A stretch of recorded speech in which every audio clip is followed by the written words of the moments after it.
가장 궁금한 게 아마 이 책을 사시는 분들이 제목에 혹해서 많이 사실 거예요. 네. 지금도 대출 없이 영원으로 소형 아파트를 살 수 있나? 어떻게 하면 될까요? 우선 사이클이 누가 봐도 상승이 너무 된다라고 했던 데는 영원으로 사는 게 사실 중요한 게 아닐 수 있거든요. 아까 말씀드렸던 목표를 내가 뭘 샀다. 지금 말은 매매가랑 전세가랑 똑같이 샀다라고 했는데 그게 만약에 하락기의 시작이었으면 골로 가거든요. 그러게요. 그건 진짜 골로 가는 거고. 네. 그러니까 투자를 잘하는 사람들은 네. 사실 대화를 한마디만 해보면 잘 아는 네. 게 대화가 통해요. 그 말은 뭐냐면 지금 이 시점에서 어느 지역 어때라고 물어보면 그 지역의 상승은 한 3년 정도 남은 것 같아 라고 보통 나오거든요. 보통 지방 사이클이 상승장을 5년을 계산을 한다라고 하면 네네. 이미 뭐 오른 기간은 딱 눈에 보이잖아요. 1년, 2년 오른 거 보이니까. 네. 그러면 이게 지금 가능하다라고 얘기한 거는 지방 사이클 중에 아직은 상승 사이클이 많이 남아있다. 남아있는데 가장 최근에 반등을 한 곳 어. 플러스 앞으로 공급이 크지 않는 곳 어. 이런 곳에서 좀 오히려 연습을 좀 해보라고 하고 싶어요. 왜냐면 네. 부동산 투자라는 게 네. 뭐 이렇게 얘기도 듣고 뭐 하고 했는데 막상 본인이 공부를 하고 아무것도 하지 않으시면 진짜 공부만 하시는 분들이 있거든요. 전 이게 학문도 아닌데 왜 공부만 하는지 모르겠어요. 적어도 낙의 명예로 뭘 가지고 있고 보유도 해보고 팔아도 보고 해봐야 정말 스킬업이 되는 거지. 아무것도 내가 안 샀다고 그러면 사람처럼 사실 아무 의미가 없다고 생각하거든요. 내 물건이 된 게 없으면. 네. 그래서 이번 상승클은 아무리 늦었다는 생각을 하더라도 지방 사이클이나 또는 지방 시세 사이클을 구조화돼서 같이 넘어가는 게 아니라 별도로 움직이는 곳들도 있긴 해요. 왜냐면 뭐 상가, 뭐 오피스텔, 말 그대로 지리산센터는 너무 오래 가긴 했고 뭐 이런 식으로 딱딱 아파트 뭐 이런 것만 보시는 게 아니라 네. 부동산의 여러 가지 종류를 또 생각을 한다라고 보면 사실은 이게 어마어마하거든요. 그리고 진짜 고수들은 안 쉬어요. 왜 안 쉬냐면 사이클이 그만큼 다양하다는 거예요. 여기 있다, 여기 있다. 그러니까 뭐가 늦었다가 아니라 그냥 뭐 10년을 두고 보면 진짜 다 아무것도 안 할 거는 얼마 안 되는 것 같고 뭐가 하나 나타난다는 거죠. 지금 시점에서도 저평가된 게. 네. 네. 그래서 그런 거를 하나씩 해보시고 공부를 하신 다음에 다음 사이클을 누리시면 좋죠. 평생 통해서 한두 번 하고 끝날 게 아니고 내가 부동산으로 뭔가 해보겠다 싶으시라면 지금 사이클이 늦었다고 생각하시더라도 지방에 가셔서 정말 사이클 좀 남은 거 그래서 사보시고 직접 내 명의를 해보시고 네. 뭐 인테리어도 해보시고 집도 많이 보러 가시고 저도 수백 개를 봤기 때문에 집을 보러 가면 딱 되겠다 안 되겠다 느낌 와요. 좀 거만하긴 한데 근데 이거는 오래 따지고 보면 하셨으니까. 해봐야 아는 부분이긴 해요. 네. 안 해보면은 잘 모르는 부분이기도 하고 예, 그래서 그러니까. 그거를 좀 통해서 그 다음에 기다려준다. 저는 이렇게 얘기하고 싶어요. 매물을 보시면 매매가가 먼저 그 단지 위에 있어요. 네. 단지가 딱 찍으면 단지에 매매가 있고 전세가가 있거든요. 네. 물건을 보다 보시면 전세가보다 낮은 매매가가 있어요. 네. 보통으로 따지면 전세가는 사용가치잖아요. 네. 매매가는 사용가치 플러스 미래 프리미엄, 투자에 대한 가치거든요. 네. 근데 이게 반대로 금액이 적다라고 네. 하는 거는 현재 그 건물의 사용가치보다 평가를 덜 받고 있는 거예요. 저평가됐다? 저평가된 거죠. 아, 그래서 그런 물건들을 착 찾아보시다가 네. 나오시면 캡처 뜨놓고 아. 다시 정리를 하시면 돼요. 그런 물건들만 가지고서. 너무 쉽게 할 수 있는 거죠. 왜냐면 직관적이거든요. 그거는. 수치가 딱 눈에 보이니까. 쉽습니다. 전세 매매가 어쨌든 그게 뭐 만나든 아니면 네. 폭이 작든 어쨌든 그게 제일 작은 게 좋다 이 말씀이신 거죠. 다만 그거가 진짜 제대로 해드리려면 상승장 초반에는 베스트예요. 상승장 초반에는 그 상승에 대한 모든 사이클을 다 수익을 가져갈 수 있으나 네. 만약에 어떤 지역에서 이미 상승을 3년, 4년째까지 이어가고 있는데 그런 식으로 해서 매매가가 싸게 나왔다. 네. 그건 오히려 반대로 전세가를 너무 많이 매길 수도 있거든요. 아, 그렇죠. 예, 그러니까 그런 거 사시면 역전세가 날 가능성도 네. 있어요. 만약 상승 끝에 들어가시면. 그래서 이런 걸 체크하실 때는 그 지역의 전체 시세도 한번 같이 보셔야 되고. 네, 전체 시세까지도. 광역시 수도권 지방 8도마다 네. 세대수가 다 정해져 있잖아요. 네. 그 세대수는 통계청에서 1년에 한 번씩 검사를 하거든요. 조사를 하죠. 네. 아파트 실거래가라는 아실 앱이랑 네, 많이 네. 쓰시잖아요. 네. 아실 앱에 가면 나와 있습니다. 사실 거기 되게 정확하게 나와 있는 게 도별, 그 도 안에 있는 시별, 시 안에 있는 동별까지도 검색을 하시면 다 현재 매물 개수가 나와요. 매매 매물 개수, 전세 매물 개수, 월세 매물 개수. 그걸 저는 이제 엑셀 파일로 다 쪄놨거든요. 어차피 세대수는 안 바뀌어요. 네, 그죠. 그쵸. 세대수는 1년에 한 번 바뀌는 그쵸, 것도 바뀐다고 하더라도 큰 의미가 없는 수치로 바뀌기 때문에 그 옆에 있는 매물의 수치는 아시를 보신 다음에 복사해서 넣으시면 돼요. 복사해서 넣으시고 네. 그럼 이제 나누기만 하면 되겠죠. 보통 뭐 한 1%가 나올 거예요. 근데 서울이 1%인데 만약에 광주광역시의 현재가 0.3%다. 그러면 광주광역시의 매매 매물이 적은 거잖아요. 없죠. 예. 그러면 기회단가. 기회. 아. 다른 지역에 비해서 판단을 할 수 있는 거예요. 근데 만약에 서울이 1%인데 대구가 3%다라고 하면 매물이 넘치는 거예요. 많죠. 매물이 넘친다라고 보면 너도 나도 빨리 팔고 나가고 싶어서 싸게 던지는 형국이 돼버리거든요. 그럼 앞으로의 금액은 내려갈 수밖에 없어요. 내가 더 싸게 쳐야지 내게 팔리기 때문에. 그렇게 매매 보시면 되고, 똑같이 저는 사실 매매 매물 건수보다는 전세 매물 건수를 더 좋아하거든요. 왜냐면 매매가가 오르는 거에 기본적으로 전세가가 오르는 게 선행이 돼야 돼요. 그러니까 전세의 매물이 현재 평균가보다 극심하게 적다. 네. 아까도 똑같이 말 그대로 전국을 다 비교해 봤을 때 어느 지역에 전세 매물이 뭐 0.1%밖에 안 된다. 평균은 2%인데. 아, 그러면 이 지역에 왜 전세 매물이 이렇게 적을까? 그러면 아파트가 공급이 안 되고 있을 가능성이 많거든요. 임대차 3법으로 인해서 뭐 묶인 지역도 많을 거고, 그러니까 아파트 공급이 안 되어 있기 때문에 전세 물량이 적은 거고, 전세 물량이 적으면 이것도 공급과 수요이기 때문에 전세가는 올라갑니다. 전세가가 올라가고 그 다음 순위 매매가가 올라가요. 이거는 무조건 전 체크를 해요. 생각지도 못했어요, 저는. 예, 그러니까 이거는 되게 부동산의 데이터 자체를 네. 사실은 감이 아니라 수학적으로 본 건데요. 네. 그건 전 수학과도 아니에요. 정말 단순한 사치건산입니다. 음. 플러스 통계가 좀 들어가야 돼요. 지금 현 시점에 어느 지역에서 누가 뭘 많이 사나. 네. 이건 통계거든요. 그쵸. 통계잖아요. 누가 어떤 단지에 음. 거래량이 많아지고 있으면 이 거래량이 많아진 이유는 뭘까? 왜 사람들이 여기를 들어갈까? 고민을 하는 거죠.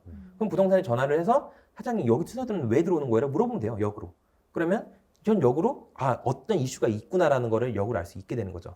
근데 지금 제가 말씀드렸던 거를 지금 당장 시행하시면 오히려 돈을 지금 벌기는 어려워요. 왜냐하면 결국 내가 이걸 눈치챈 순간 이미 끝난 거거든요. 부동산도 주식과 같이 요즘 어플이 워낙 발달되었기 때문에 네. 보통 일주일, 2주면 다 물건 끝나요? 끝나버려요. 그래서 실제 어떤 거래량이 올라왔을 때 내가 체크하는 것보다는 요즘에 거래량 말고 매물의 감소 아까 말씀드렸잖아요. 네. 보통 우리가 보는 실거래량은 한 달 정도 뒤에 맞아요. 사이클이잖아요. 네. 한 달 있잖아요. 매물의 증감은 이거보다 선행지수예요. 맞아요. 선행지수이기 때문에 매물의 추이를 살피는 게 제일 중요해요. 네. 실시간적으로 매물이 여기가 빠지고 있는지 아. 들어가고 있는지 이걸 판단하는 게 중요합니다. 빠지고 있으면 여기가 인기가 있으니까 그쵸. 빨리 나가는구나. 그러니까 매물이 빠지고 있다는 얘기는 뭐냐면 네. 이미 선진입주자들이 와서 물건을 사고 있고 음. 매도자는 눈치를 챈 거예요. 여기가 뭔가 호재가 있나? 음. 그럼 내 물건을 거둬들이는 거죠. 음. 내 물건을 거둬들이거나 또는 거둬들이지 말고 난 꼭 팔아야 될 입장이라면 물건의 호가를 높이는 겁니다. 그래서 항상 거래가 생기면 그 다음 호가는 뜰 수밖에 없어요. 매물이 없어지는 상황이기 때문에. 네. 항상 부동산은 세법이랑 연결되어 있어요. 세법. 취득세에 대한 방법 자체는 네. 여기 책에도 나와 있는데요. 네. 보통 그 취득세 1%로 살려고 한다라고 하면 이게 그 2000년 7월 10일 날, 그러니까 다주택자에 대해서는 법인이나 네. 취득세를 강하게 매겼어요. 니네 집 사지 말아라. 네. 그래서 법인 12%, 다주택자도 이제 조정지역 3주택, 비조정지역 4주택부터는 12%를 내게끔 이렇게 만들었거든요. 네. 너무 크잖아요. 네. 그쵸. 네, 그래서 전 그때 생각을 했던 게 뭐냐면 이거 오히려 나에겐 기회인데 라고 생각을 했어요. 어떻게? 사람들은 다 끝났다 그랬잖아요. 네. 잘 생각해보시면 제가 그 당시에 한 50억 있었거든요.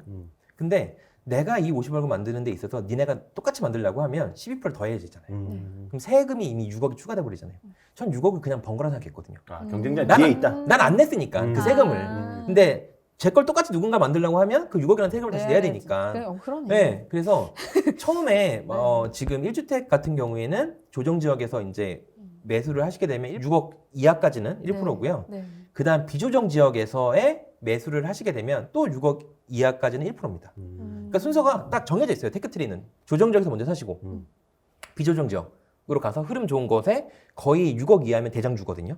대장주에 갭이 적은 거를 사셔야겠죠. 네. 그러면 이 두 개까지 해놨으면 네. 3주택부터는 이제 비조정도 8%가 들어가고요. 네. 이제 조정지역은 거의 12%니까 사기가 어렵고, 왜냐면 12%를 낸다는 거는 손익분기점이 20%라는 얘기거든요. 이미. 취득세가 12가 나가고 부대 비용 있고 뭐 있고 하면 내가 20%를 벌어도 번 게 아니에요. 딱 거기까지가 원점이니까 너무 손익분기점이 커서 사실 위험하긴 하죠. 보통 50은 올라야 또 번 거니까. 근데 요즘 시점이 쉽지 않거든요, 그게. 네. 그래서 거기까지 하시고 나머지가 빈틈을 만들어 놓은 게 이제 그 지방세법 시행령상 저가주택이 아니라 재개발 산정되기 전 네. 공시가 1억 이하면 1%.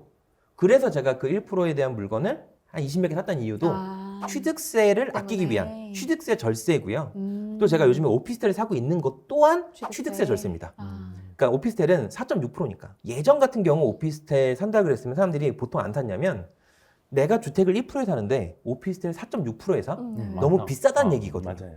근데 지금은 다주택자 입장에서 내가 12%에 사는데 OP가 4.6%야? 너무 싼데?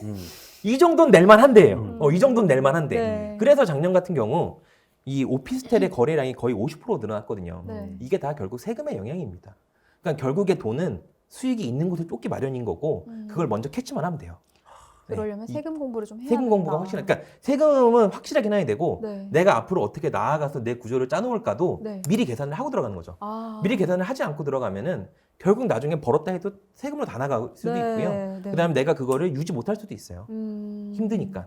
이걸 정확하게 계산해 보지 않으니까 저희는 두려운 거예요. 맞아요. 네. 지금 네. 세금이 머릿속에 들어오니까 네. 막 꼬이고 있어요. 그렇죠. 뭐 지방세법, 소득세법 나오고 이러다 보면은 약간 헷갈릴 수 있는데요. 거의 저는 세금은 그래도 기본이라 생각하고 네. 요즘에도 그냥 제가 뭐를 산다라고 하면 네. 손으로 그냥 쩍쩍쩍 계산을 해요. 어. 계산을 해서 이걸 내가 가지고 있을 시에 나오는 보유, 이걸 내가 팔았을 때 양도했을 때 세금 이런 게 다 그냥 계산이 먼저 하고 그거를 이제 수익에 대한 경비로 우선 포함을 시키는 거죠. 수익률에서 제해버리는 거죠.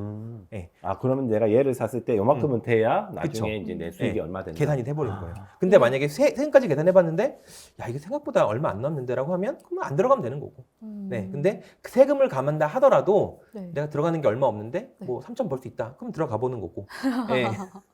이게 지금 뭐 네. 한 20채 이상 지금 거의 네. 50채까지도 막 보유를 하고 계신데 그렇게 많이 가지고 계시면 그거 다 네. 이제 계산하고 좀 관리를 해야 될 것 같은데. 장부 같은 게 있지 않으실까요? 장부. 있죠. 한 뭐 10년 전부터 만들어 놓은 엑셀 파일이 있습니다. 아. 진짜 딱 한 장으로 다 돼 있어요. 거기에 이제 기본적으로 그 물건에 대한 계약 만기일 이 제일 중요하거든요. 계약 만기가 한 3개월 정도 남은 거 있나 보면 그거 가지고 내가 이거를 이제 뭐 전세금을 더 받을까 아, 어떻게 아니면 굴릴까? 어떻게 보면 그냥 또 해줄까 뭐 이런 식으로 계산도 해보고 네. 아니면 팔까 또 생각을 해보고 지금 총 얼마의 네. 투자금으로 몇 채를 갖고 계신 거죠? 오늘 시점으로 한 46개 가지고 있고요. 아, 근데 전체 들어간 금액이 한 5억 정도밖에 안 돼요. 5억으로. 네.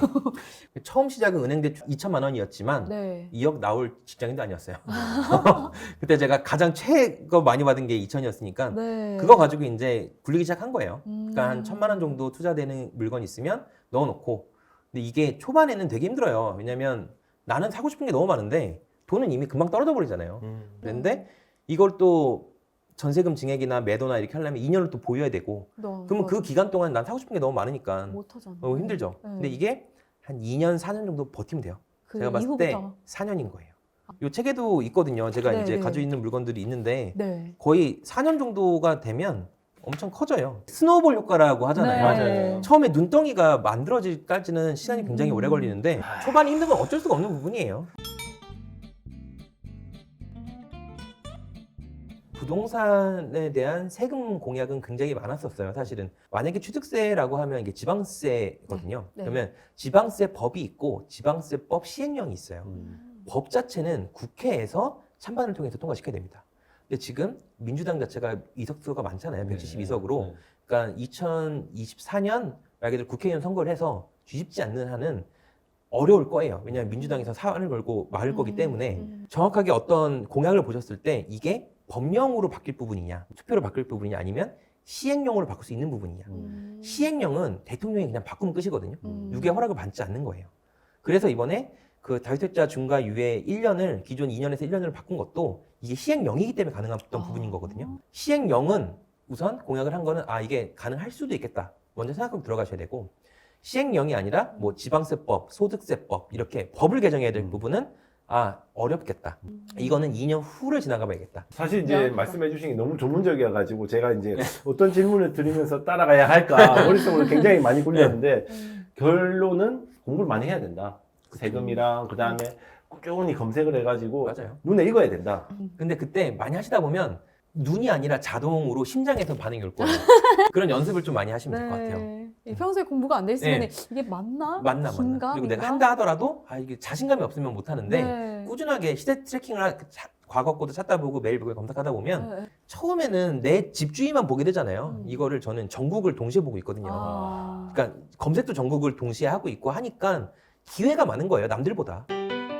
어쨌든 오늘 귀한 시간 네. 내주셔가지고 멀리서 오셔가지고 괜히 부동산 무서워, 세금 무서워 네. 그렇게 할 필요가 없다. 또 저도 너무 이제 막연하게만 세금 때문에 안 되겠다 힘들겠다 했었는데 그 세금에 대해서 공부를 하고 좀 맞아요. 파고들 생각을 못했던 게 좀 후회가 되고 여기 세금에 대한 부분도 많이 나와 있습니다. 지금부터라도 그 말씀이 와닿았어요.